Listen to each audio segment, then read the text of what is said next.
delegation for an understanding first to make it very clear that the relationship between Raila Amolo Odinga and Uhuru Kenyatta is intact.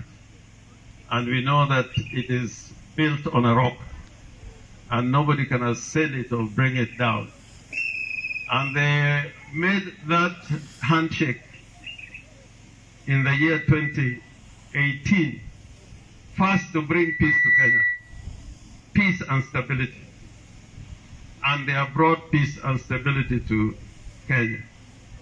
Secondly was how to make Kenya a better nation so that the future generations would not live some of the lives we have lived, of challenges, of suffering, and of problems which keep on recurring in this country called Kenya.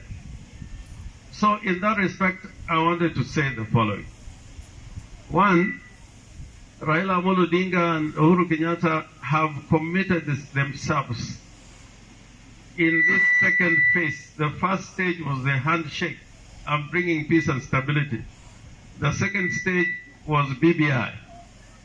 And I hope that when we come to the referendum in June or July, that referendum is going to pass with overwhelming majority.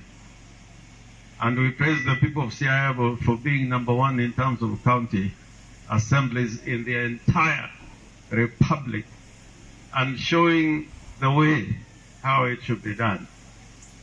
Now, the first thing was about the rising debt in this country. There is a plan that probably we are going to raise the debt ceiling.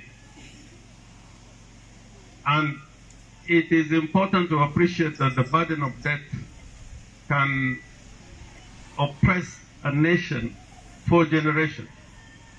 So I'm hoping this time around the parliamentarians, including myself, will look at this question of debt very critically. Because it is debt that is making people in Kenya have little money in their pockets. Even the governor has talked about 15%.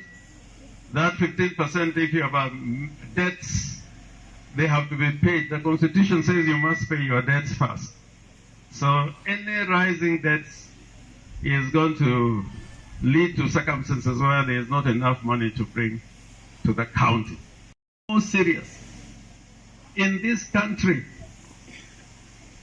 as Uhuru and Raila are talking about BBI, there is a cabal, and I'm saying this without a fear of contradiction. There is a cabal inside government who are busy trying to chart the way how Kenya will be ruled in 2022. Civil servants have no business at this time, when we have got the Big Four agenda, wherever they sit, to discuss and debate on a weighty political objective of how the succession is going to take place. And we saw it during Kibaki's time, even during the first Kenyatta's time. I urge these civil servants to be compliant and obedient to political institutions and constitutional institutions.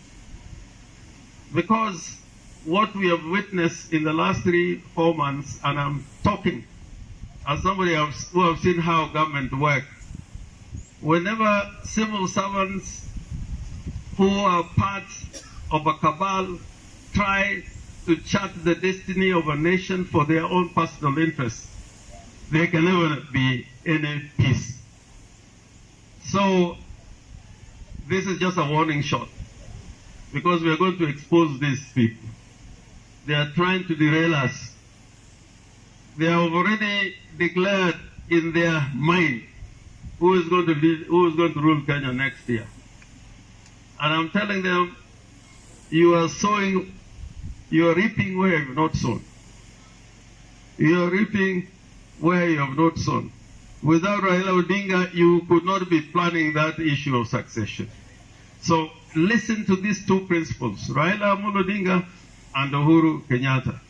And Otenda Molo and my colleagues in Parliament, we must expose a civil service that is doing politics. Even in BBI, they have led to the closure of the secretariat so that they run the BBI project from government offices which are not given that authority.